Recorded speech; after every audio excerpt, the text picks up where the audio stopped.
یہ حدیث نمبر 19 40 نبوی کی روح دین کے اعتبار سے ایک بہت ہی اہم مسئلے سے بحث کرتی ہے۔ اس کے راوی ہیں حضرت عبداللہ ابن عباس، جن کی کنیت ہے ابو العباس، یعنی ان کے والد کا نام بھی عباس ہے، ان کے بیٹے کا نام بھی عباس ہے۔ عن ابی العباس عبداللہ ابن عمر ابن عباس رضی اللہ تعالی عنہما۔ تو اس میں چونکہ جیسا کہ میں نے عرض کیا کہ استعانت باللہ، مدد مانگنی ہو تو صرف اللہ سے مانگو، یہ دین کی روح کا ایک بہت اہم مسئلہ ہے، بہت اہم مسئلہ، روح دین۔ میں نے اسی لیے آج سورہ فاتحہ کی تلاوت کی شروع میں کہ اس مسئلے کی اہمیت جو ہے اس کا آپ کو اندازہ ہو جائے۔ سورہ فاتحہ جو ہماری نماز کا جزو لازم ہے، حدیث نبوی ہے لا صلاۃ لمن لم یقرأ بفاتحۃ الکتاب، سورہ فاتحہ کے بغیر کوئی نماز نہیں، ہر رکعت میں ہم پڑھتے ہیں۔ یا یہ دوسری بات ہے، فقہ حنفی کے مطابق امام پڑھتا ہے اگر جہری انداز میں تو گویا کہ پوری جماعت کی طرف سے ادائیگی ہوئے، لیکن اس پہ اتفاق ہے کہ سورہ فاتحہ ہی اصل نماز ہے۔ اسی لیے ایک حدیث میں جو مسلم شریف میں آئی ہے حضرت ابو ہریرہ سے، سورہ فاتحہ کی تجزیہ کیا گیا ہے مضامین کا، اور وہ حدیث قدسی ہے۔ قسمت الصلاۃ بینی و بین عبدی نصفین، اللہ فرماتا ہے میں نے نماز کو اپنے اور اپنے بندے کے درمیان برابر برابر تقسیم کر دیا۔ بندہ کہتا، اب اس کے بعد ساری تفصیل سورہ فاتحہ کی ہے۔ صلاۃ کہا قسمت الصلاۃ بینی و بین عبدی نصفین، تو ہم تو صلاۃ میں سورہ فاتحہ بھی ہے، پھر اس کے بعد کچھ ہم اور قرآن مجید کی آیتیں پڑھتے ہیں، پھر رکوع بھی ہے، پھر سجود بھی ہے، قیام بھی ہے اور قاعدہ بھی ہے، سب ہے۔ صلاۃ تو منہ کا، لیکن یہ کہ اصل صلاۃ سورہ فاتحہ۔ چنانچہ اس حدیث میں تجزیہ کیا گیا ہے، جب بندہ کہتا ہے، میرا بندہ یہ کہتا ہے الحمدللہ رب العالمین، تو میں یہ کہتا ہوں، اللہ تعالیٰ یہ فرماتا ہے حمدنی عبدی، میرے بندے نے میری حمد کی، تعریف کی، ثنا کی۔ جب بندہ کہتا ہے الرحمن الرحیم، میں کہتا ہوں، اللہ کہتا ہے اثنا علی عبدی، میرے بندے نے میری ثنا کی۔ اور جب بندہ کہتا ہے مالک یوم الدین، تو اللہ فرماتا مجدنی عبدی، میرے بندے نے میری بزرگی بیان کی۔ تو یہ سارا میں اس لیے آپ کو حوالہ دے دیا ہے، آج میں سورہ فاتحہ کا درس نہیں دے رہا ہوں، پوری بات نہیں سنا رہا کہ اصل نماز سورہ فاتحہ۔ اب سورہ فاتحہ میں 7 آیتیں ہیں، اور عجیب ترتیب ہے، 3 آیتوں پر ایک جملہ بنتا ہے، الحمدللہ رب العالمین الرحمن الرحیم مالک یوم الدین، آیتیں 3 جملہ 1۔ پھر 3 آیتوں پر ایک جملہ ہے آخر میں، اہدنا الصراط المستقیم صراط الذین انعمت علیہم غیر المغضوب علیہم ولا الضالین، آیتیں 3 جملہ 1۔ درمیانی آیت ہے 4 نمبر کی، ایاک نعبد و ایاک نستعین، یہ ہے در حقیقت مرکزی آیت، مرکزی ہو گئی، 3 ادھر 3 ادھر، پھر وہ 3 ایک جملہ، آخری 3 ایک جملہ، اور یہ ایک آیت میں 2 جملے ہیں۔ ایاک نعبد بھی مکمل جملہ ہے، وہ ایاک نستعین بھی مکمل جملہ ہے، اور یہیں پر سورہ فاتحہ کی وہ تقسیم ہوتی ہے آدھی، 3.5 آیتیں ادھر ہیں، الحمدللہ رب العالمین الرحمن الرحیم مالک یوم الدین ایاک نعبد۔ اب واو آ گیا، یہ واو ایسے ہے جیسے کہ آپ ترازو کو پکڑتے ہیں، مٹھ اس کی جو ہے۔ اب 3.5 آیتیں ہیں، وَإِيَّاكَ نَسْتَعِينُ اهْدِنَا الصِّرَاطَ الْمُسْتَقِيمَ صِرَاطَ الَّذِينَ أَنْعَمْتَ عَلَيْهِمْ غَيْرِ الْمَغْضُوبِ عَلَيْهِمْ وَلَا الضَّالِّينَ۔ یہ جو مرکزی آیت ہے، اس میں 2 باتوں کا ذکر ہے۔ ایاک نعبد، ایک تو ہم اقرار کرتے ہیں کہ اللہ ہم صرف تیری ہی بندگی کرتے ہیں اور کرتے رہیں گے، یہ حال اور ماضی، حال اور مستقبل دونوں کو محیط ہے۔ اور دوسرا وَإِيَّاكَ نَسْتَعِينُ، اور صرف تجھ ہی سے مدد مانگتے ہیں اور مانگتے رہیں گے۔ یہ گویا کہ دین کا ایک مرکزی نقطہ ہے، جو صلاۃ کا مرکزی نقطہ ہے وہی در حقیقت دین کا مرکزی نقطہ ہے۔ اب ہم اس پر غور کر چکے ہیں۔ 40 نبوی کی حدیث نمبر 3 جو ہے وہ اس پر ہے، ایاک نعبد پر۔ اس میں گفتگو ہو چکی ہے تفصیل سے کہ عبادت کا تصور کیا ہے،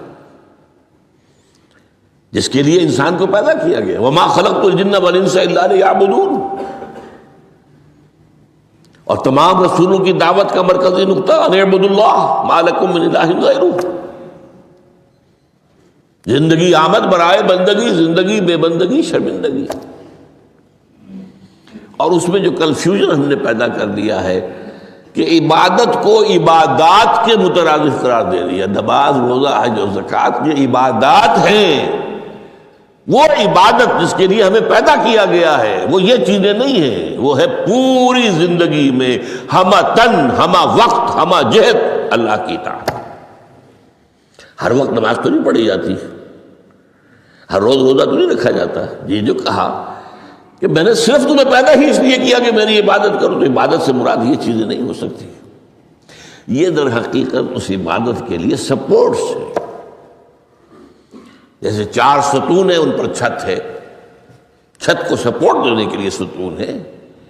ستونوں کی معنویت ہی تب ہے جب کہ چھت ہو، ورنہ کیا کہیں گے کس لیے کھڑے کر دیے 4 ستون؟ پاگل پن ہے کوئی؟ کس لیے؟ What for? جب تک کہ چھت کا تصور نہ ہو۔ شامیانے کے لیے 4 آپ نے بانس کھڑے کیے ہیں، کس لیے؟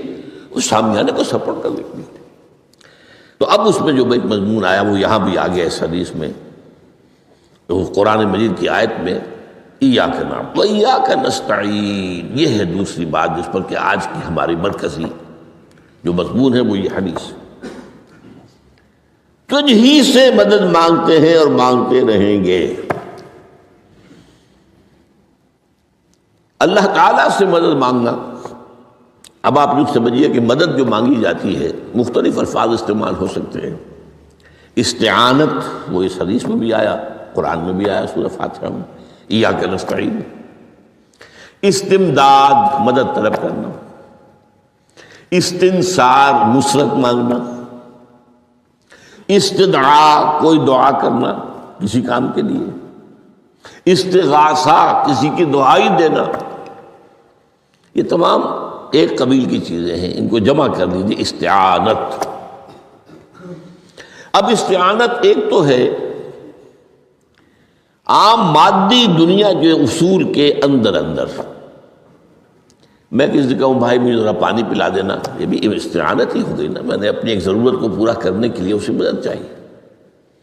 اس میں کوئی شرک نہیں، کوئی برائی نہیں، معلوم ہے یہ ایک عام مادی قوانین کے تحت ہوگا۔ یہ علیحدہ بات ہے کہ حضور کے بارے میں یہ آتا ہے صلی اللہ علیہ وسلم کہ آپ کبھی ایسے کام کے لیے بھی کسی کو نہیں کہتے تھے، یہاں تک کہ اگر آپ سواری پر ہوتے تھے اور آپ کا جو کوڑا ہے وہ نیچے گر گیا تو آپ اپنی سواری کو بٹھا کر یا اتر کر خود کوڑا اٹھاتے تھے، کسی سے کہتے نہیں تھے کہ مجھے ذرا اٹھا دو۔ تو یہ استدعاء، استعانت، استمداد، اس میں ایک درجے ہیں، بڑے اونچے درجے بھی ہیں، لیکن عام حالات میں ہم مادی قوانین کے تحت اگر کوئی مدد چاہے کسی سے تو کوئی بری بات نہیں، اس میں کوئی شرک نہیں، اس میں کوئی کفر نہیں، اگرچہ بعض حضرات کے نزدیک اس کا ایک درجہ ہے وہ میں بعد میں بیان کروں گا۔ لیکن یہ کہ ماورائی انداز میں کسی غیر مرئی حقیقی یا باہومہ شخصیت سے مدد مانگنا، یہ شرک ہے۔ غیر مرئی حقیقی فرشتے ہیں، غیر مرئی ہے حقیقی، موہومہ جنہوں نے گاڈز اینڈ گاڈیسز اور آلہہ بنا لیے، دیویاں دیوتیا بنا لیے، یہ موہومہ ہے، ان کے وہم کی پیداوار، وہ بھی غیر مرئی ہے۔ وہ انہوں نے تصویریں بنا دی ہیں پوجنے کے لیے، لیکن وہ یہ کہتے ہیں کہ یہ تصویریں جو ہم نے بنائی ہیں یا یہ مجسمے بنائے ہیں، بت بنائے ہیں، یہ صرف توجہ کے ارتکاز کے لیے ہے تاکہ پورا مراقبہ کر سکے ہم، اپنی توجہ کو مرکوز کر سکیں. ہمیں بھی پتا ہے کہ ان بتوں میں کچھ نہیں ہے. ایک عام ہندو ہے بیچارہ، عام جاہل دیہاتی، وہ تو یہی سمجھتا ہوگا کہ اسی میں ہے سب کچھ، اس بت ہی کے اندر ہے. لیکن جو پڑھے لکھے ہندو ہیں، جو تعلیم یافتہ لوگ ہیں، ڈاکٹر رادھا کرشنن بہت بڑا فلسفی تھا، جو آپ کو معلوم ہے بھارت کا صدر رہا ہے، بہت بڑا فلسفی. تو اس کی ایک کتاب ہے انڈین فلسفی پہ، اتنی موٹی موٹی 2 جلدیں ہیں اور بڑی باریک ٹائپ کی. اس میں اس نے کہا کہ ہم ان بتوں میں کچھ نہیں سمجھتے، یہ تو صرف کنسنٹریشن، توجہ کو مرکوز کرنے کے لیے ہم نے ان کو بنا لیا ہے، تاکہ ان کے ساتھ ایک ذہنی اور روحانی رشتہ قائم کرنے کے لیے اپنی توجہات کو مرکوز کر سکیں. بہرحال یہ میں نے بتایا، ایک ہے غیر مرئی حقیقی، ایک ہے غیر مرئی موہومہ. غیر مرئی حقیقی میں فرشتے بھی ہیں، معلوم ہے یہاں موجود ہیں، کرامن کاتبین ہیں، لیکن میں یہ نہیں کہہ سکتا کہ ذرا میری یہ مشکل دور کر دو. اس فرشتے سے میں مخاطب نہیں ہو سکتا، یہ شرک ہو جائے. حالانکہ ہمیں معلوم ہے فرشتہ ہے. فرشتے تو اس وقت ہمارے اس مجمع کو گھیرے ہوئے ہیں. حضور کی حدیث ہے، مجتمع قوم فی بیت من بیوت اللہ یتلون کتاب اللہ ویدارسونہ بینہم الا حفتہم الملائکہ وغشیتہم الرحمہ. جب بھی کبھی میرے گھروں سے کسی گھر میں میرے بندے جمع ہوتے ہیں قرآن کو پڑھنے اور سمجھنے کے لیے، سمجھنے سمجھانے کے لیے، تو فرشتے ان کے گرد گھیرا ڈال لیتے ہیں اور ان پر رحمت چھا جاتی ہے اور سکینت ان پر آسمان سے نازل ہوتی ہے. اور اللہ تعالیٰ ان کا ذکر کرتا ہے فی من عندہ. دیکھو اے فرشتو، تم تو کہتے تھے نا کہ اے اللہ تو یہ خلیفہ بنانے چلا ہے آدم، یہ تو دنیا میں فساد مچائے گا. دیکھو وہ میرے بندے وہ کیا کر رہے ہیں. اللہ تعالیٰ ذکر کرتا ہے ان کا اپنی اس مجلس میں، وہ جو ملأ اعلیٰ کی مجلس ہے، جو اللہ تعالیٰ کے قریب ترین جو فرشتے ہیں ان میں. تو فرشتے ہیں لیکن مدد نہیں مانگی جا سکتی. اسی طرح اب ذرا مسئلہ دوسرا وہ مختلف سی ہو جائے گا. میں نے پہلے وہ بات کی جس میں اختلاف کا امکان ہے، فرشتے تو ہیں، ان پر ہمارا ایمان ہے، اور اصل میں ایمان بالملائکہ ہی کی شکل بگڑی ہے. یہ جو گاڈز اور گاڈیسز بنا لیے گئے ہیں اور دیوی اور دیوتا بنا لیے گئے ہیں اور آلہہ بنا لیے گئے، ملائکہ ہی کی. ملائکہ کو اللہ نے ایک ایک کام کے اوپر معمور کیا ہوا ہے. یہ پہاڑوں کا فرشتہ ہے، یہ بارش کا فرشتہ ہے، یہ فلاں کا فرشتہ ہے. انہوں نے انہی کو دیوتا بنا لیا. بس غلطی کیا لگی کہ ان کا کوئی اختیار بھی ہے. ہمارا ایمان کیا، فرشتوں کا اختیار کوئی نہیں.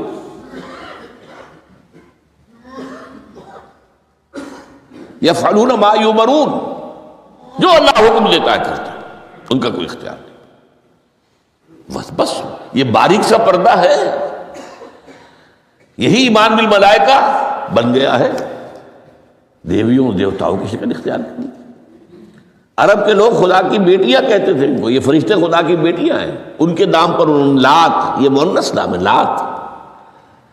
عزا عزیز کا مؤنث ہے، منات یہ سب مؤنث نام ہے. یہ دیویاں ہیں، یہ اللہ کی بیٹیاں ہیں، فرشتے ہیں اصل. تو میں نے کہا کہ پہلے میں نے بات کی ہے وہ غیر مرئی کہ جو یقینی ہیں، متفق علیہ ہیں، فرشتے ہیں. ایک ہے مختلف فی، وہ یہ ہے کہ اولیاء اللہ کی ارواح بھی، ان کو بھی یہ، اگر یہ قول امام الہند شاہ ولی اللہ دہلوی کا نہ ہوتا تو میں کبھی اس کو تسلیم نہ کرتا. ان کا قول ہے کہ اللہ تعالیٰ اپنے جو بڑے محبوب بندے ہوتے ہیں ان کے انتقال کے بعد ان کی ارواح کو بھی فرشتوں کے جو درجہ اسفل ہے، سب سے نچلے درجے کے جو فرشتے ہیں، ان میں شامل کر دیتے ہیں. اور اللہ کے احکام کی جیسے تنفیذ وہ فرشتے کرتے ہیں وہ بھی کرتے ہیں. اب یہ مختلف فی مسئلہ ہو گیا، سب کے نزدیک نہیں ہے ایسا. لیکن یہ کہ بعض کے نزدیک شاہ ولی اللہ کہہ رہے ہیں تو اس کو تو ہم اٹھا کر ردی کی ٹوکری میں تو نہیں پھینک سکتے بات، لیکن ان کو بھی نہیں پکارا جائے گا. وہ ہے، وہ بھی اللہ کی سول سروس کے اندر بھرتی ہو گئے. سول سروس ہے نا، اس کے کارڈرز ہیں ہمارے ہاں. پٹواری سے آپ چلیں گے تو ریونیو کا محکمہ جو ہے، پٹواری پر گرداور اور گرداور سے گرداور، قانون گو اور اس سے اوپر اور نائب تحصیلدار، یہ چلے گا. تو فرشتوں کے بھی گریڈ ہیں، طبقہ اسفل، طبقہ اعلیٰ. تو اگر اللہ تعالیٰ اپنے نیک بندوں کی ارواح کو بھی اس میں شامل کر دے تو ہمیں کیا اعتراض ہے؟ اور اس کو ماننے سے کوئی شرک لازم نہیں آئے گا. ہاں انہیں پکارو گے تو شرک لازم آ جائے گا. بات سمجھ رہے؟ باریک فرق. فرشتوں کو مانتے ہیں، پکار نہیں سکتے، مدد نہیں مانگ سکتے. اسی طریقے سے ان کو آپ مانتے بھی ہوں اگر کہ وہ ملائکہ کی آخری صف میں ان کو بھی اللہ نے بھرتی کر لیا ہے تو ٹھیک ہے. لیکن یہ کہ آپ اختلاف کریں، اختلاف بھی کر سکتے ہیں کہ اتنی بڑی بات کے لیے کوئی دلیل قرآن مجید سے ہمیں نہیں ملتی. فرض کیجئے کوئی شخص کہتا ہے، لیکن یہ کہ یہ ایک قول ہے، ایک محدث کا ہے. لیکن جو بات فرق جو بتا رہا ہوں، ان کو یہ مان لینا کہ فرض کیجئے شیخ عبد القادر جو ہے بغدادی گیلانی رحمۃ اللہ علیہ، ان کی روح اب کہیں آ سکتی ہے، الوا آ سکتی ہے، جیسے ملائکہ آ سکتے ہیں، آ سکتی ہے. روح محمدی صلی اللہ علیہ وسلم آ سکتی ہے. لیکن ہم اس وقت محمد کو پکاریں گے نہیں. پکارا تو شرک ہو جائے گا، دعوت جب دعا کی تو شرک ہو جائے گا.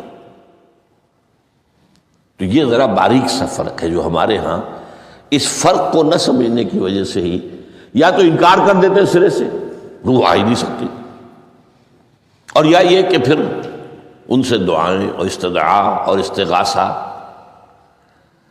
تو یہ دونوں میں جو ہے انتہائی ہو جاتی. اچھا، دنیا کے قانون کے تحت بھی جو میں نے کہا تھا، میں بتاؤں گا کہ اس کا بھی ایک مرتبہ ہے. آپ نے کسی شخص سے ایک کام کے لیے کہا، وہ کام دنیا کے قوانین کے تحت ہے. فرض کیجیے آپ کسی سے کہتے ہیں میری فلاں جگہ پر سفارش کر دیجئے، میرا یہ مسئلہ ہے، 100% درست ہے. لیکن یہ کہ فرض کیجئے کہ میرا جو مدعا علیہ ہے یا جو میرا مد مقابل ہے وہ چرب زبان ہے زیادہ، یا وہ اس نے کوئی لمبی چوڑی سفارش جو ہے فراہم کر دی ہے، تو آپ بھی میری بات رکھ دیں. وہاں قرآن مجید میں آیا ہے، سورہ نساء، من یشفع شفاعۃ الحسنۃ، اچھی شفاعت کرنا، صحیح بات، تو اس کے اندر اللہ تعالیٰ نے اجر و ثواب رکھا ہے. اب آپ نے ایک دفعہ کہا، اس نے نہیں کیا، دوسری دفعہ کہا،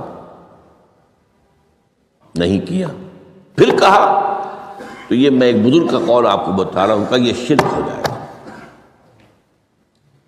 ایک دفعہ کہا ٹھیک ہے، یہ سوال ہے، دوسری دفعہ کہا یہ بھی چلیے معاف، اب تیسری دفعہ. اس کا مطلب یہ کہ آپ نے یہ بات سمجھ لی ہے کہ آپ کا خیر اسی کے ہاتھ میں ہے، اور یہ شرک خفی ہو جائے گا. ٹھیک ہے، آپ نے کہا اگر وہ کر دے ٹھیک، کوئی اعتراض نہیں. تو یہ باتیں بھی سمجھنے کی ہیں، کیونکہ آدمی جو ہے اگر پیچھے پڑ جاتا ہے، کہتا رہتا، مطلب معلوم ہوا کہ اس کے ذہن میں یہ بات بیٹھ گئی ہے کہ تمہارا خیر جو ہے، تمہاری بھلائی اسی کے ہاتھ میں نہیں. بہرحال اس تمہید کے بعد اب ہم پڑھ رہے ہیں.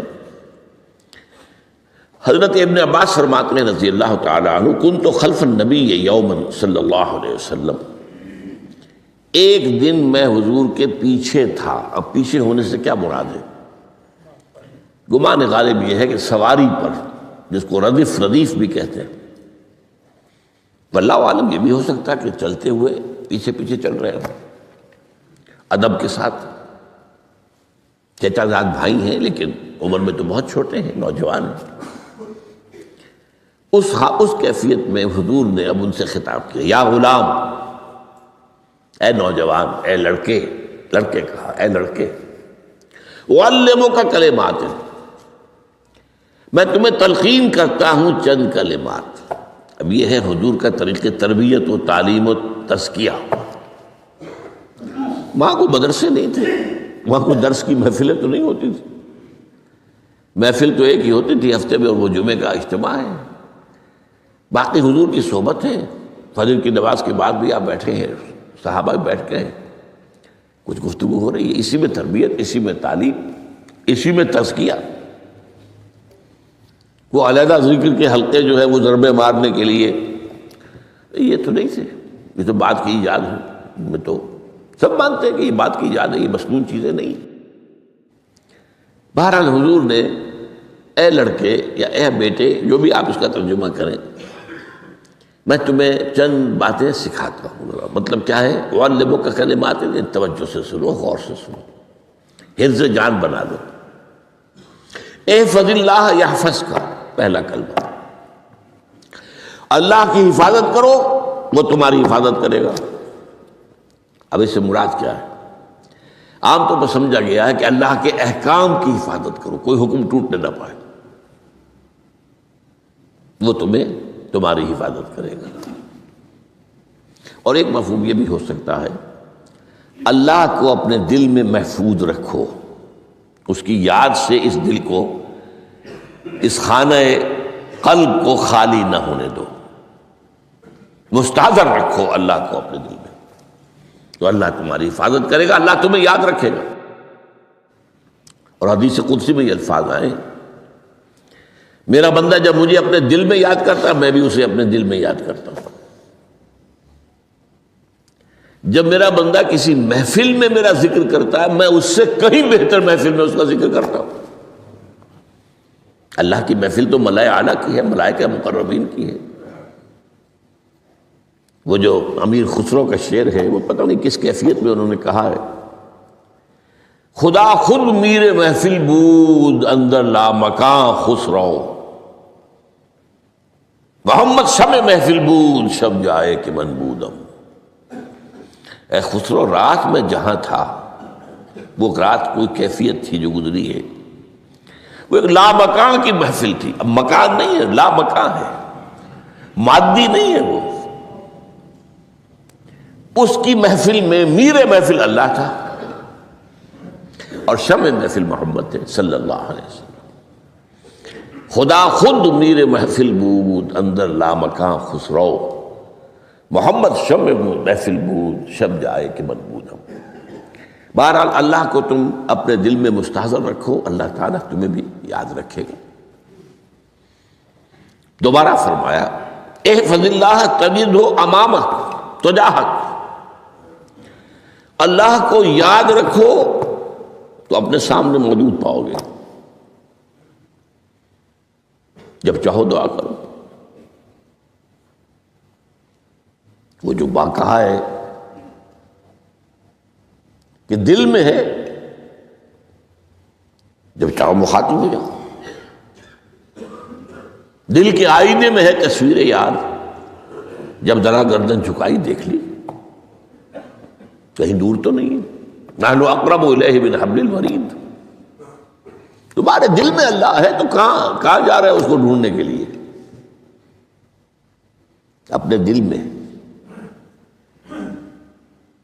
وہ جو بے دل نے کہا ہے، ستم است گر ہوست کشد کہ بے سیر سر و سمندرا، تجھے غنچہ کم نہ دمیدئی در دل کشا بچمندرا۔ بڑے ستم کی بات ہے کہ تمہارا دل کہتا ہے چلو ذرا باغیچے میں چلو، پھولوں کی سیر کرو، یہ گلاب کا پھول ہے، یہ موتیا ہے، یہ سید۔ ستم است، بڑے ستم کی بات ہے۔ کیوں یہ ستم کیا ہو گیا اس میں؟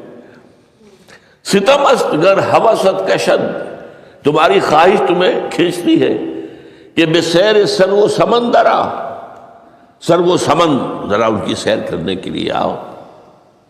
تجھے غنچہ کم نظر، تو خود ایک غنچہ ہے، تو خود ایک پھول ہے، اللہ کا بنایا ہوا اشرف المخلوقات۔ وہ اشرف المخلوقات سے بڑا کوئی پھول ہو سکتا ہے؟ تجھے غنچہ کم نہ دمیدئی در دل کشا، اپنے دل کا دروازہ کھولو، بچمن درا، اس کے اندر جو چمن آباد ہے وہ کیا ہے؟ روح ہے۔ دل مسکن ہے قلب مسکن ہے روح کا۔ تو احفظ اللہ تجدہ امامک یا تجاہک اپنے سامنے موجود پاؤ گے۔ اذا سالت فاسأل اللہ، اب آ گیا وہ مرکزی مضمون۔ دیکھو جب مانگو اللہ سے مانگو، غیر اللہ کے سامنے ہاتھ دراز کرو ہی مت۔ ایک حدیث میں آتا، یعنی حرام نہیں ہے، دنیاوی قواعد اصول قوانین کے تحت کسی سے مدد چاہنا، کوئی سوال کرنا حرام نہیں ہے۔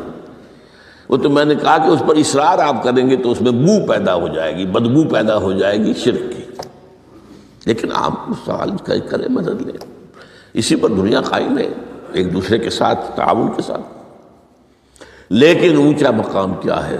کسی سے سوال مت کرو سوائے اللہ کے، یہاں تک کہ جوتے باندھنے کا تسمہ تمہیں درکار ہے تو بھی کسی سے مت مانگو، اللہ سے مانگو۔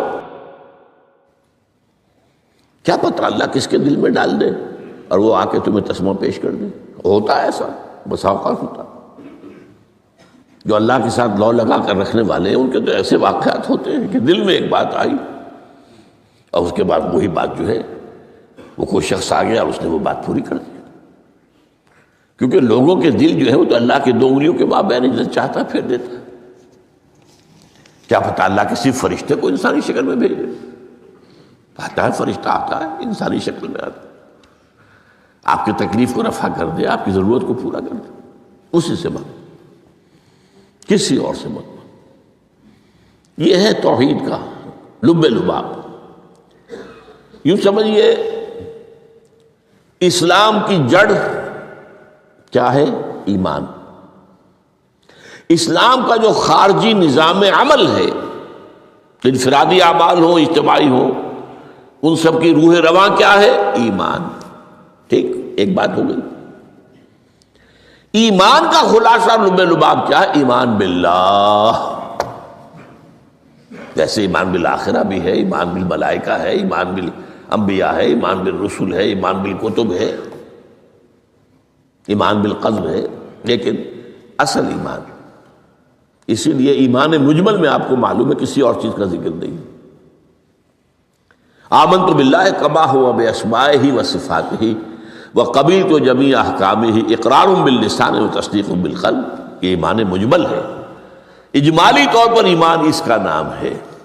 ہاں مفصل تفصیلی طور پر آمنت باللہ وملائکتہ وکتبہ ورسلہ والیوم الآخر والقدر خیرہ وشرہ من اللہ تعالی والبعث بعد الموت۔ تو اسلام کی جڑ ایمان، اور اسلام کا سارا جو نظام عمل ہے، چاہے انفرادی اعمال ہو چاہے اجتماعی، ان سب کی روح رواں ایمان، اور ایمان کا خلاصہ ایمان باللہ۔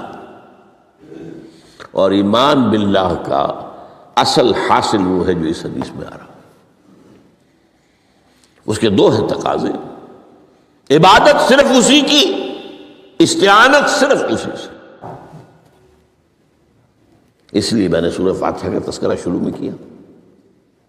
یہ عبادت کا جوہر ہے، عبادت کا جو ہے یہ ایمان کا حاصل، عبادت صرف اس کی ہے اور استعانت صرف اس سے۔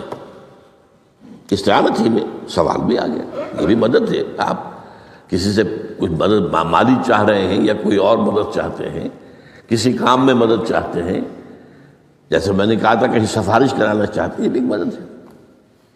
وَإِذَا اسْتَعَنْتَ فَاسْتَعِنْ بِاللَّهِ، اور جب مدد مانگو صرف اللہ سے مانگو۔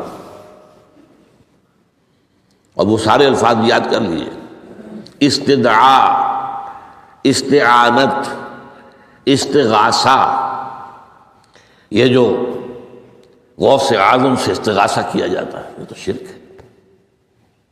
استغاثہ اللہ سے، دعائی اللہ کی۔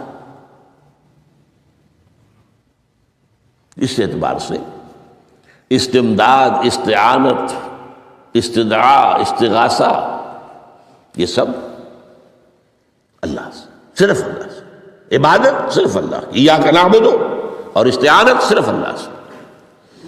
اذا سألت فاسأل اللہ واذا استعنت فاستعن باللہ واعلم۔ اب یہ جو آخری ٹکڑا آ رہا ہے، حدیث نمبر 4 تھی وہ عبداللہ ابن مسعود رضی اللہ تعالیٰ عنہ، اس میں بھی مضمون جو آیا وہ یہاں پر دوبارہ آ رہا ہے۔ واعلم، اور اے میرے بیٹے، میرے بچے، اے عزیز، علم جان لو ان الامت لو اجتمعت علی ان ينفعوک بشیء، اگر سب لوگ جمع ہو کر چاہیں کہ تمہیں کسی شے کا نفع پہنچا دیں، کوئی فائدہ پہنچا دیں، لن ينفعوک الا بشیء قد کتبہ اللہ لک، نہیں پہنچا سکتے وہ تمہیں کوئی نفع مگر صرف وہی جو تمہارے لیے اللہ نے لکھ دیا۔ پھر کیوں مانگو ان سے؟ یہ تو فعل عبث ہو گیا، بیکار بات ہو گئی، ان کے ہاتھ میں کچھ ہے ہی نہیں۔ لہذا یہ جان لو سب لوگ مل کر چاہیں کہ تمہیں کوئی نفع پہنچا دیں، نہیں پہنچا سکتے مگر وہی کچھ جو اللہ نے تمہارے لیے اگر لکھ دیا ہے تو مل جائے گا، ورنہ نہیں۔ آپ اندازہ کیجئے کہ جو شخص اس سطح پر آ جائے اس میں کتنا استغنا ہوگا، کسی کے سامنے پیشانی رگڑے گا اپنی، کسی کے سامنے ہاتھ پھیلائے گا، کسی کے سامنے اپنی عزت نفس کو ہتھیلی پر رکھ کر پیش کرے گا۔ تم نے سوال کیا تو عزت نفس تو تم نے اس کے سامنے پیش کر دی، اب وہ چاہے تو کچھ اس کا لحاظ کر لے، چاہے تو ٹھوکر مار دے تمہاری عزت نفس کو۔ یہ وہ مقام ہے جب مانگو صرف اللہ سے، جب مدد طلب کرو صرف اللہ سے، اور جان لو اگر تمام لوگ جمع ہو کر تمہیں کوئی فائدہ پہنچانا جائے نہیں پہنچا سکتے، الا بشیء قد کتب اللہ لک وان اجتمعوا علی ان یضروک بشیء لم یضروک الا بشیء قد کتب اللہ علیک، اور اگر سب مل کر چاہیں تمہیں کوئی نقصان پہنچا دے نہیں پہنچا سکتے مگر وہی کچھ جو اللہ نے تمہارے لیے لکھ دیا۔ اب بتائیے خوف کی جڑ کٹ جائے گی کہ نہیں؟ یہ جو ایمان جو ہے یہ خوف اور حزن دونوں سے نجات دلانے والی بات ہے۔ جو حقیقی مومن ہے وہ اللہ کا ولی ہے، حقیقی مومن وہ اللہ کا ولی ہے، اور الا ان اولیاء اللہ لا خوف علیہم ولا هم يحزنون۔ یہ اولیاء اللہ کو علیحدہ مخلوق نہیں ہے، کوئی ان کے سر پہ سینگ نہیں ہوتے، انسان ہی ہوتے ہیں، لیکن حقیقی معنی میں مومن ان اعتبارات سے جو آج ہم پڑھ رہے ہیں، ایمان اس درجے کا پہنچ گیا تو وہ اللہ کا ولی ہے۔ اور ان لوگوں کے لیے خوف کس بات کا ہوگا؟ کس سے خوف کروں؟ اس کے ہاتھ میں کچھ ہے ہی نہیں، اور اگر کچھ اللہ نے میرے لیے لکھ دیا وہ آ کر رہے گا، چاہے میں لاکھ گڑ گڑاؤں اس کے سامنے کہ مجھے چھوڑ دے، اگر اللہ نے لکھا وہ آئے وہ تو آئے، تو کاہے کو اس کے سامنے گڑ گڑانا، کاہے کو جبسائی کرنا اس کے سامنے، اور کسی کے ہاتھ میں کچھ ہے ہی نہیں، میرا خیر ہے ہی نہیں، کاہے کو خوشامد کروں اس کی۔ اور سنیے، رفعت الاقلام، دیکھو نوجوان، قلمیں اٹھا لی گئی ہیں، وجفت الصحف، اور جو رجسٹر ہیں صحیفے ان کی سیاہی خشک ہو چکی ہے۔ یہ ہے وہ اللہ کا علم قدیم جس میں ہر شے لکھ دی گئی، اس کے قلم اٹھا لیے گئے۔ وہ جیسے آپ کو معلوم ہے امتحان ہوتا تھا، 3 گھنٹے ختم ہو گئے، اسٹاپ رائٹنگ، بس اب قلم رک جانا چاہیے۔ وہ قلم تو تقدیر کا کاتب جو ہے وہ قلم اس کا اب اٹھا لیا گیا، اور جو صحیفے جن پر لکھا گیا وہ خشک بھی ہو گئے۔ یہ تو روایت ہے جو امام ترمذی نے جس کو روایت کیا، یہ متن ان کا ہے جو ہم نے پڑھا ابھی، اور ان کا قول یہ ہے کہ یہ حدیث حسن صحیح ہے، لیکن یہی روایت اور انہی راوی سے عبداللہ ابن عباس سے رضی اللہ تعالیٰ عنہما اور بھی محدثین نے کی ہے، تو اس میں سے ایک اور متن جو ہے وہ یہاں پر امام نووی نے دے دیا ہے۔ احفظ اللہ تجدہ امامک، یہ تو پہلا وہ ٹکڑا تھا، وقت تو جاہک تھا، یہاں امامک ہے، امام مطلب ایک ہی ہے، اپنے سامنے پاؤ گے۔ اللہ کی حفاظت کرو، اللہ کو دل میں، اللہ کی یاد کو محفوظ رکھو، گویا کہ اللہ کو مستحضر رکھو۔ ذکر اللہ کے معنی کیا ہے؟ استحضار اللہ فی القلب، یہ ذکر اللہ ہے۔ جنہیں ہم ذکر سمجھ بیٹھے ہیں وہ ذکر کے ذریعے ہے۔ اقیم الصلاۃ لذکری، نماز قائم کرو میری یاد کے لیے، نماز ذریعہ ہے یاد کا۔ یہ علیحدہ بات ہے کہ آپ نے 17 رکعتیں بھی پڑھ لی ہو جو عشاء کی اور یاد آپ کو آئی ہی نہیں کوئی، آپ تو ایک میکینیکل انداز میں جو ہے وہ اٹھک بیٹھک کر رہے ہیں اور آپ کی زبان سے کچھ بھی نکل رہا ہے، اس کا آپ کے شعور سے، دل کی گہرائی سے کوئی رابطہ ہے ہی نہیں، وہ ذکر تو نہیں ہوا۔ ہاں نماز فرض تھی وہ ادا ہو گئی، آپ کی ایک فرض ادا ہو گئی۔ تو جنہیں ہم نے ذرائع، جنہیں ذکر سمجھا وہ ذرائع ذکر ہے، اللہ اللہ سبحان اللہ زبان سے، یہ تاکہ اس کے نتیجے میں وہ ذکر حاصل ہو جائے۔ استحضار اللہ فی القلب، ذکر کے معنی ہے استحضار اللہ فی القلب۔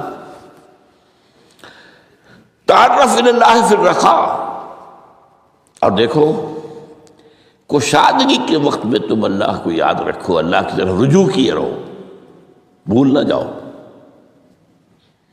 وہ نہ ہو جو کبھی کہا تھا، بہادر شاہ ظفر کے اشعار میں سے بہت زور کا شعر ہے، ظفر آدمی اس کو نہ جانیے چاہے کتنا ہی ہو فہم و ذکا، جسے عیش میں یاد خدا نہ رہی، جسے تیش میں خوف خدا نہ رہا۔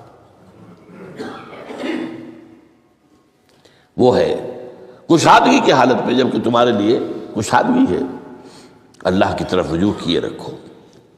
یعرف کا فی الشدہ، تو اللہ اپنی توجہ تم پر رکھے گا شدت کے وقت میں، جب تمہیں کوئی تکلیف ہے، اس تکلیف کو تم پر آسان کر دے گا۔ تکلیف تو آنی ہے، لکھی ہوئی ہے، وہ تو آئے گی، لیکن یہ کہ اللہ تعالیٰ اس کی شدت کو، ایک ہی چیز ہے جس کو ایک انسان بہت شدت کے ساتھ محسوس کر رہا ہے، دوسرا آدمی اتنا نہیں محسوس کر رہا ہے، احساس کا معاملہ ہوگا نا۔ وہ تو اصل میں اگر انسان کی نروز کٹی ہوئی ہے تو احساس ہوگا ہی نہیں، سرے سے ہی نہیں ہوگا۔ تو اس اعتبار سے اللہ تعالیٰ تمہارے لیے اس شدت کی کمی کر دے گا۔ وَعْلَمْ أَنَّمَا أَخْطَأَكَ لَمْ يَكُنْ لِيُصِيبَكَ، اور جان لو جو چیز تم سے چھوٹ گئی ہے، رہ گئی ہے، وہ ہرگز تمہیں ملنے والی نہیں تھی۔ اب آپ نے کسی ملازمت کے لیے درخواست دی ہے، درخواستیں مانگی گئی ہیں، اپنی سی محنت کر لی، نہیں ملی ملازمت، اب آپ بیٹھے ہوئے افسوس میں، رنج میں، غم میں، فلاں نے یہ کر دیا، فلاں نے یہ کر دیا، وہ فلاں جو ہے بڑی تکڑی سفارش لے آیا تھا، فلاں نے رشوت دے دی۔ چھوڑو میاں اس کو، وہ تمہارے لیے نہیں تھی۔ کاہے کو اپنے ذہن کے اندر یہ کھچڑی پکا رہے ہو بیٹھے ہوئے؟ خواہ آپ شاید سوء ظن میں بھی مبتلا ہو رہے ہو، کسی نے نہ رشوت دی اور آپ سمجھتے ہو کہ رشوت دی ہے اس نے۔ یہ ساری چیزیں جو ساری سیئات، ان کی جڑ کٹ جائے گی۔ وَعْلَمْ أَنَّمَا أَخْطَأَكَ لَمْ يَكُنْ لِيُصِيبَكَ وَمَا أَصَابَكَ، اور جو چیز تم پر آ گئی، لَمْ يَكُنْ لِيُخْطِئَكَ، ہو ہی نہیں سکتا تھا کہ وہ تم پر نہ آتی۔ یہ کر لیتا تو ہو جاتا، شاید یہ کر لیتا، میں نے ٹیکا پہلے لگوا دیا ہوتا تو یہ بات نہ ہوتی۔ بھائی وہ جو ہونا تھا وہ ہونا تھا۔ اب یہ وہ چیز ہے جس سے انسان میں کیفیت پیدا ہوتی، تسلیم و رضا۔ ہم بھی تسلیم کی خو ڈالیں گے، بے نیازی تیری عادت ہی صحیح، اے اللہ جو تو نے چاہا مجھے قبول ہے۔ اسی لیے میں نے آپ کو آیتیں سنائیں سورہ تغابن کی، ما اصاب من مصیبت الا باذن اللہ، کوئی مصیبت نہیں آتی مگر اللہ کے اذن سے۔ وَمَن یؤمن باللہ یہد قلبہ، جو اللہ پر ایمان رکھتا ہو اللہ اس کے دل کو ہدایت دے دیتا ہے۔ ہدایت کس بات کی؟ تسلیم و رضا۔ ستمست گر حوست کشد کہ میں سر سلو سمندرا، نہیں یہ دوسرا شعر میں پڑھنا چاہتا تھا۔ سر دوستاں سلامت کہ تو خنجر آزمائی، نہ شبد نصیب دشمن کے شبد ہلاکے تیغت۔ اے اللہ تیری طرف سے ہے، مجھے قبول ہے، اور بظاہر مجھے تکلیف ہو رہی ہے لیکن یقیناً اس میں میرا کوئی خیر ہے۔ یدک الخیر، تیرے ہاتھ میں تو خیر ہی خیر ہے، جو بھی تیری طرف سے آئے۔ سر تسلیم خم ہے جو مزاج یاد میں۔ اور یہ مضمون جو ہے زیادہ بڑے پیمانے پر سورہ حدید میں آیا ہے، ما اصاب من مصیبت فی الارض ولا فی انفسکم الا فی کتاب من قبل ان نبرأہا، کوئی مصیبت نہیں آتی نہ تمہاری جانوں میں نہ زمین میں زلزلہ آ جانا، سیلاب آ جانا، کچھ اور زمین کا دھنس جانا، یا یہ ہے کہ تمہاری جانوں میں کوئی بخار ہو گیا، کوئی اور تکلیف ہو گئی، اچانک معلوم ہوا کہ صاحب جو کینسر ہے، اور کینسر بھی اب 3rd سٹیج کو پہنچ چکا ہے، لیکن جو بھی آیا ہے وہ اللہ کے علم قدیم کی کتاب میں پہلے سے لکھا ہوا ہے، فی کتاب من قبل ان نبرأہا، یہ کتاب میں درج ہے اس سے پہلے کہ ہم اسے ظاہر کریں۔ اس کا نتیجہ کیا نکلنا چاہیے؟ لیکن لا تاسوا علی ما فاتکم ولا تفرحوا بما آتاکم، افسوس نہ کیا کرو جو تم سے جاتا رہے، چھوٹ جائے، کوئی عزیز فوت ہو گیا، کوئی موقع ہاتھ سے نکل گیا، ارے بھائی میں چوک گیا، بڑا موقع تھا، اب اس پر افسوس کر رہے ہیں، نہیں، جو چیز لیکن لا تاسوا علی ما فاتک ولا تفرحوا بما آتاک، جو اللہ تمہیں دے دے اس پر اتراؤ مت۔ وما اصابک لم یکن لیخطئک واعلم ان النصر مع الصبر، اور جان لو اللہ کی مدد صبر کے ساتھ آتی ہے، جو آئے اس کی طرف سے جھیلو، زبان پر کلمہ شکوہ اور شکایت نہ آئے، اللہ سے شکایت نہ آئے، تسلیم و رضا، جو تیری رضا ہے۔ تیری صحت ہمیں منظور ہے، لیکن اس کو مولانا محمد علی جوہر ایک مرتبہ جیل میں گئے، ایک بیٹی بیمار ہوئی، فوت ہو گئی، اس کے بعد دوسری مرتبہ پھر جیل میں گئے، دوسری بیٹی کو وہی بیماری ہوئی، جیل میں اطلاع ملی کہ بیٹی کو یہ بیماری ہو گئی ہے، تو خط لکھا ہے اشعار کی شکل میں، اس کا آخری شعر یہ ہے، تیری صحت ہمیں منظور ہے لیکن اس کو نہیں منظور تو پھر ہم کو بھی منظور نہیں، ہم تو چاہتے ہیں میں بیٹی کے تو یہ شفا ہو جائے، اسے منظور نہیں تو پھر ہمیں بھی منظور۔ وَاعْلَمْ أَنَّ النَّصْرَ مَعَ الصَّبْرِ وَأَنَّ الْفَرَجَ مَعَ الْكَرْبِ، فرج، فراخی، کھل جانا کسی چیز کا، یہ ہے کرب کے ساتھ، تکلیف کے ساتھ، تکلیف ہوتی ہے ساتھ۔ اللہ نے قانون بنایا ہے دنیا کا، اب آپ اندازہ کیجئے بچے کی ولادت میں ماں کو کتنی تکلیف اٹھانی پڑتی ہے۔ آج کل تو فیشن ہو گیا ہے، سیدھے سیدھے جاؤ، آپریشن کراؤ، تکلیف سے بچ جاؤ، لیکن یہ ہے کہ یہ بھی آپ کے علم میں ہوگا، وہ ساری تکلیف جیسے ہی بچے کو لا کر ماں کے برابر لٹایا ہے، ساری تکلیف ختم، پھر جو راحت اس سے میسر آتی ہے۔